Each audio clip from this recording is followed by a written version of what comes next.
o império secreto de Roberto Carlos, mansões, iate e a fortuna que a TV nunca mostrou. 140 milhões. Esse é o número estimado de discos vendidos por um único artista brasileiro ao longo de 6 décadas. Não é Michael Jackson, não é Madonna.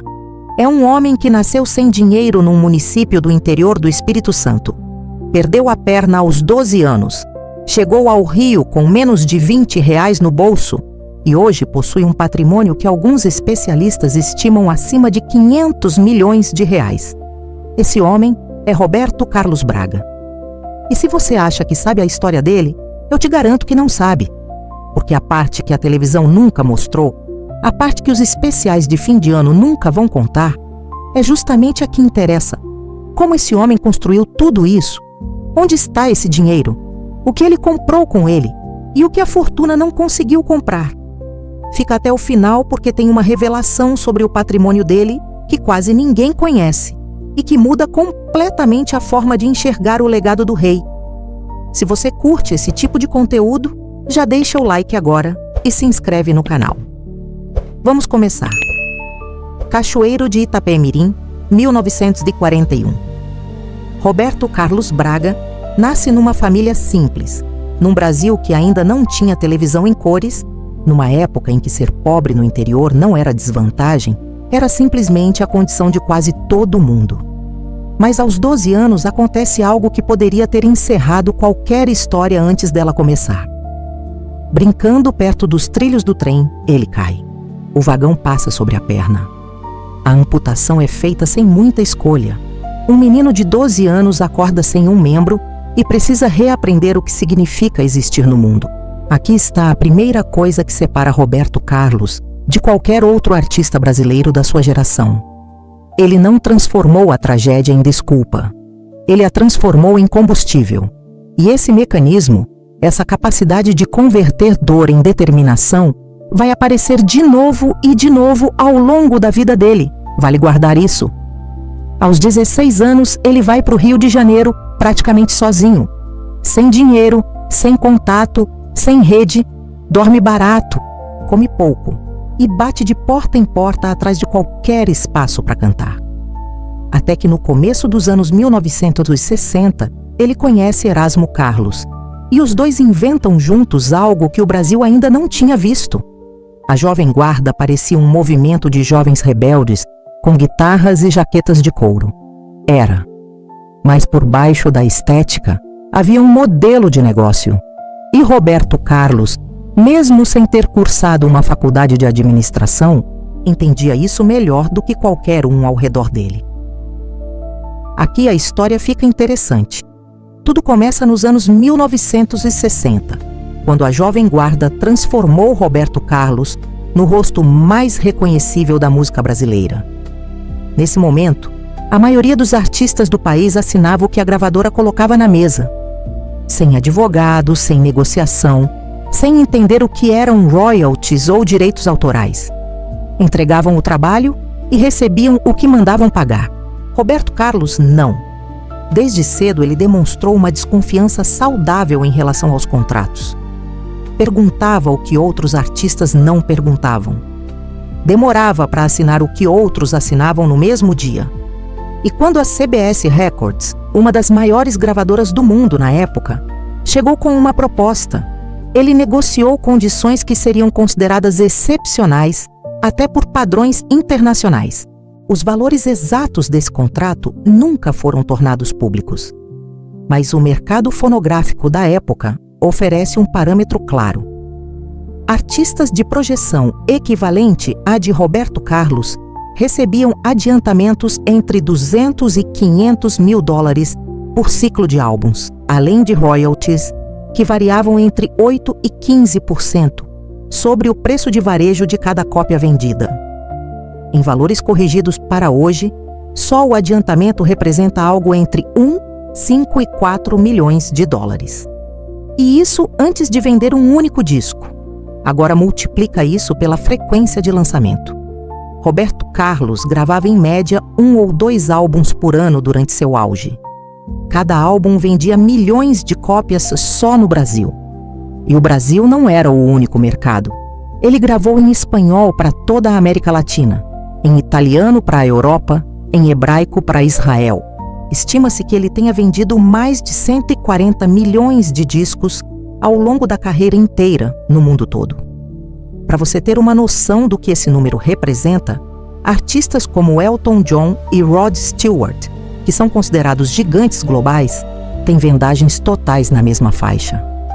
Roberto Carlos alcançou isso cantando principalmente em português, num país que não exportava cultura popular em escala global. Isso não é acidente, é resultado. Com discos custando o equivalente a entre 30 e 60 reais em valores de hoje, e com royalties de 8 a 15% sobre cada venda, cada álbum de sucesso podia gerar entre 3 e 12 milhões de reais só em royalties diretos, sem contar licenciamentos, rádio, televisão e sincronização em filmes e novelas. E ele tinha um álbum novo todo ano. Mas o movimento mais inteligente de toda a carreira não foi nenhum desses. Foi algo que aconteceu nos bastidores, longe dos holofotes, e que a maioria das pessoas nunca soube porque nunca prestou atenção no tipo certo de informação. Roberto Carlos comprou os direitos sobre uma parte significativa do seu próprio catálogo. Isso pode parecer simples, não é. Na indústria fonográfica, os masters, que são as gravações originais das músicas, e os direitos de composição, que são as letras e melodias, pertencem por padrão a quem financia a produção, ou seja, as gravadoras. A maioria dos artistas da história da música no Brasil e no mundo nunca controlou o próprio trabalho. Gravaram, venderam e assistiram o dinheiro dos royalties entrar no bolso de terceiros por décadas. Roberto Carlos entendeu antes de quase todo mundo que o catálogo não é um produto, é um ativo. É um imóvel que não precisa de manutenção, não deprecia, não precisa de reforma e gera renda enquanto você dorme. Toda vez que uma rádio toca detalhes, ele recebe. Toda vez que o Spotify reproduz emoções, ele recebe. Toda vez que uma novela da Globo licencia Como é Grande o Meu Amor por Você para uma cena de reconciliação, ele recebe. Toda vez que um casal coloca uma música dele no casamento, ele recebe. Multiplicado por 140 milhões de discos vendidos, por 50 anos de rádio, por décadas de televisão aberta, por bilhões de streams nas plataformas digitais, o número total que esse catálogo já gerou é impossível de calcular com precisão.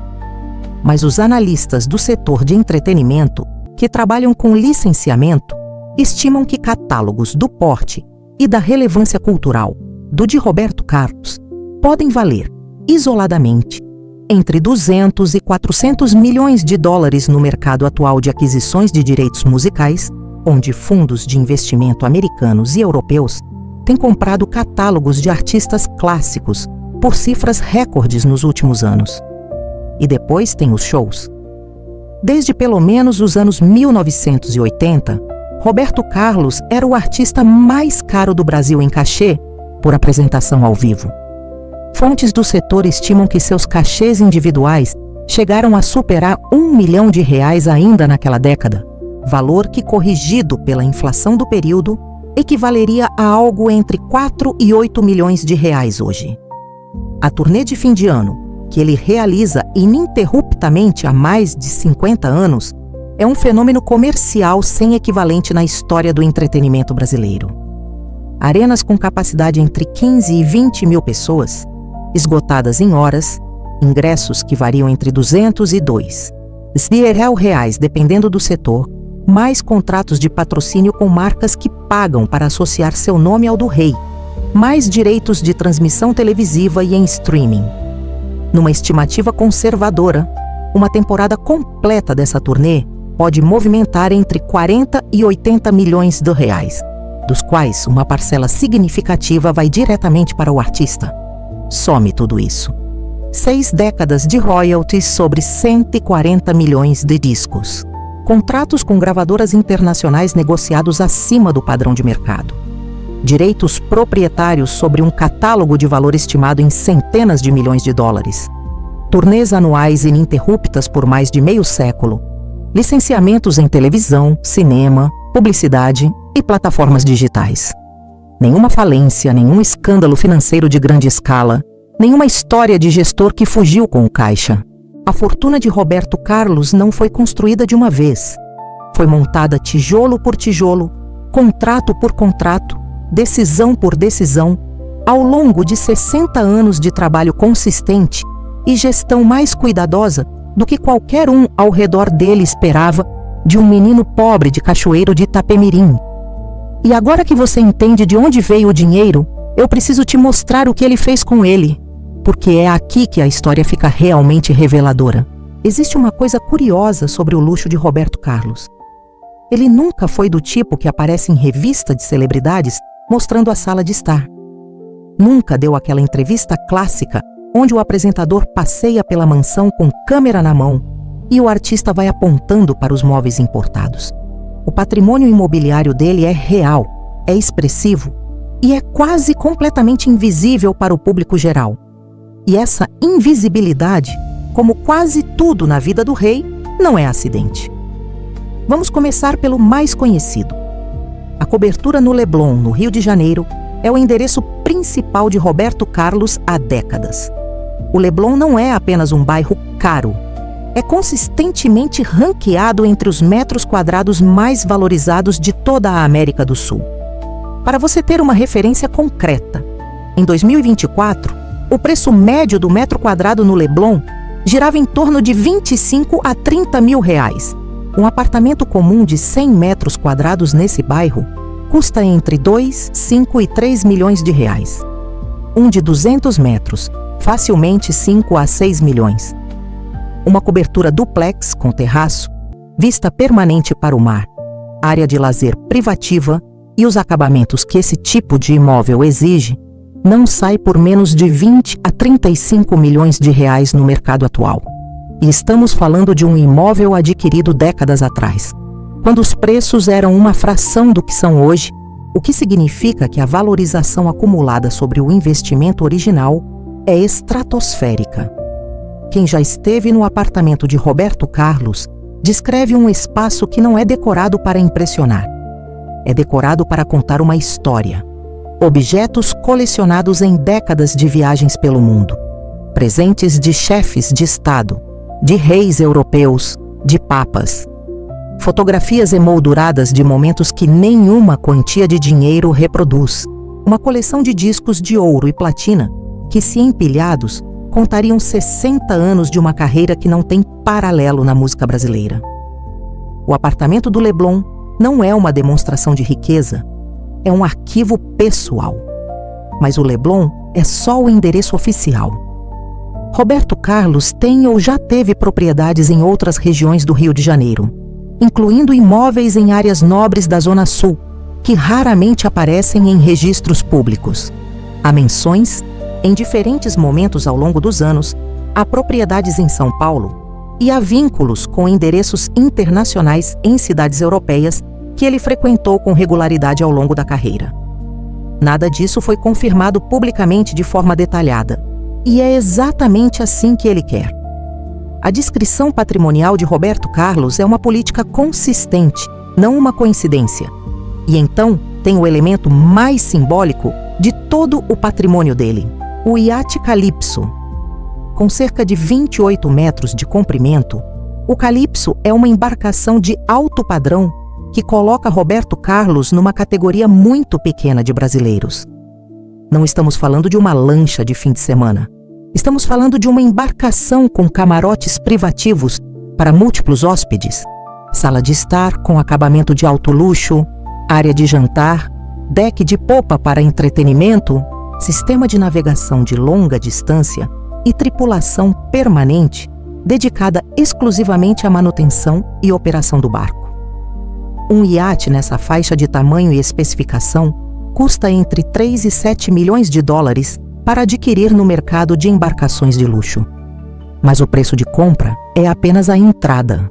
A manutenção anual de uma embarcação dessas é onde os números realmente impressionam.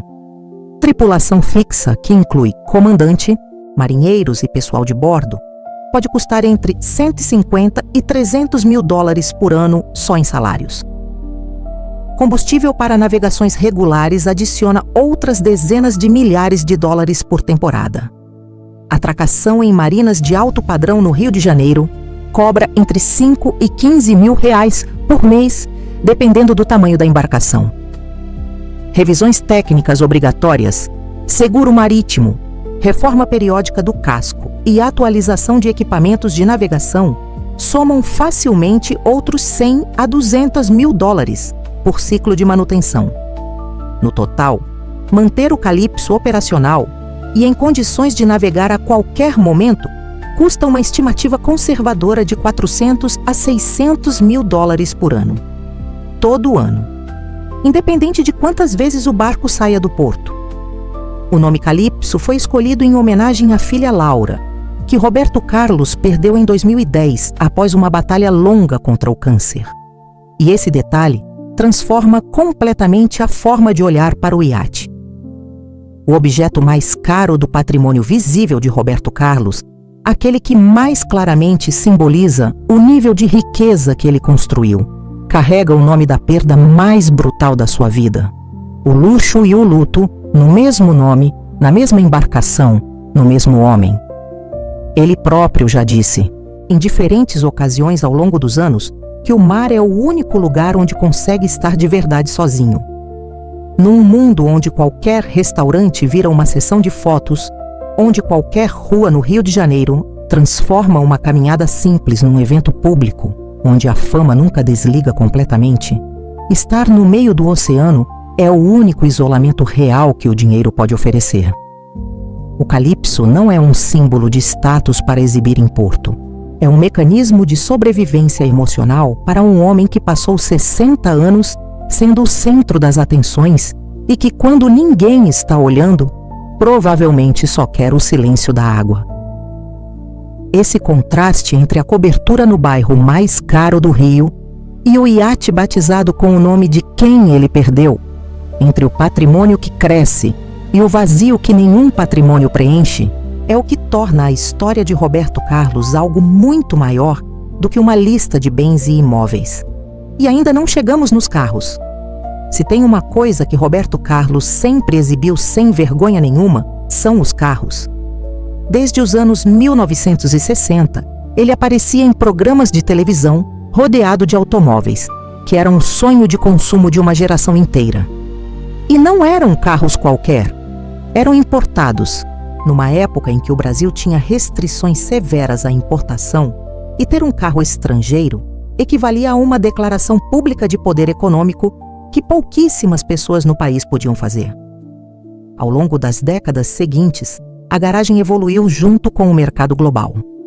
Ferraris, Porsches, Mercedes de edições limitadas, modelos raros que circulam em leilões internacionais por cifras que começam em 200 mil dólares e chegam ao 1 milhão com facilidade.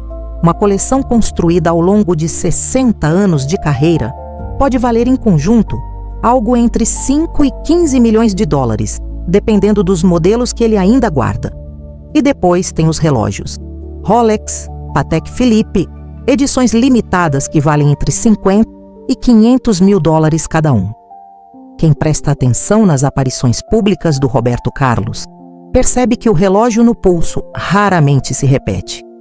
É uma rotação de patrimônio que, por si só, valeria um apartamento de luxo em qualquer capital brasileira. Mas aqui eu preciso pausar e te fazer uma pergunta. Todo esse luxo, essa cobertura no Leblon, o iate, os carros, os relógios, o que acontece com tudo isso agora? O que aconteceu com essa fortuna ao longo do tempo? E quem vai ficar com ela? Porque a resposta para essa pergunta é onde a história do Roberto Carlos fica realmente complicada. Roberto Carlos teve filhos de relacionamentos diferentes. Tem uma vida pessoal que ele nunca expôs completamente e não por acidente. A discrição é uma estratégia. Sempre foi. E essa estratégia se estende também às finanças. Ao contrário de muitos artistas da mesma geração, que viram fortunas evaporarem em má gestão, em processos judiciais, em sócios desonestos ou em decisões de investimento desastrosas, Roberto Carlos parece ter conduzido seu patrimônio com uma solidez que o mercado do entretenimento raramente vê. Não há escândalos financeiros públicos de grande escala associados ao nome dele. Não há histórias de falência ou de dívidas impossíveis. Mas solidez não é o mesmo que clareza. Em 2010, ele perdeu a filha Laura. Em 2012, perdeu Miriam, a mulher que era descrita pelas pessoas próximas como o centro da vida dele fora dos palcos. Essas perdas mudaram Roberto Carlos de formas que são visíveis para quem observa com atenção. O homem que sempre foi calculado e contido ficou ainda mais fechado, ainda mais silencioso. E é justamente esse silêncio que cria uma questão legítima sobre o futuro do patrimônio. Fortunas da magnitude da dele, que incluem catálogo musical com direitos proprietários, imóveis de alto valor, veículos colecionáveis, o iate e investimentos não divulgados, exigem um planejamento sucessório claro, para não se fragmentar em disputas prolongadas após a morte do titular. O que acontecerá com o controle das músicas, com os direitos que geram renda passiva há décadas, com os ativos imobiliários, são questões que não têm resposta pública. E é esse o ponto mais revelador de toda a história. Roberto Carlos passou 60 anos construindo um dos patrimônios mais sólidos do entretenimento brasileiro, mas a parte mais valiosa desse patrimônio, o catálogo, as músicas, os direitos, é invisível nos jornais, nos especiais de televisão, nas homenagens de fim de ano. O Brasil conhece as músicas, não conhece o ativo. Então, o que a gente faz com tudo isso? Um menino pobre do interior que perdeu a perna aos 12 anos e construiu um patrimônio estimado em centenas de milhões, que teve a inteligência de comprar o que os outros entregavam de graça, que transformou memória afetiva em ativo financeiro antes de qualquer um no Brasil entender que isso era possível, que batizou seu maior símbolo de status com o nome da filha que perdeu. Não é uma história sobre luxo, é uma história sobre o que as pessoas fazem com a dor que acumulam ao longo da vida. Roberto Carlos transformou cada perda, cada limitação, cada contrato mal explicado que tentaram colocar na frente dele, em mais uma razão para construir algo que não pudesse ser tirado. O iate fica no meio do oceano. As músicas continuam tocando. E a conta continua crescendo. A questão que fica é a seguinte: o que exatamente, nessa história toda, foi luxo e o que foi armadura? Se você quer saber a resposta, acho que só o Roberto Carlos sabe. E ele, como sempre, não vai contar. Deixa o like se você ficou até aqui, porque isso ajuda muito o canal. Escreve nos comentários o que você achou. O patrimônio do Roberto Carlos é resultado de talento, de estratégia ou das duas coisas juntas? Compartilha esse vídeo com alguém que curte música brasileira de verdade. E se ainda não se inscreveu no canal, faz isso agora porque o próximo vídeo já está na fila e prometo que vai ser tão bom quanto esse. Até lá!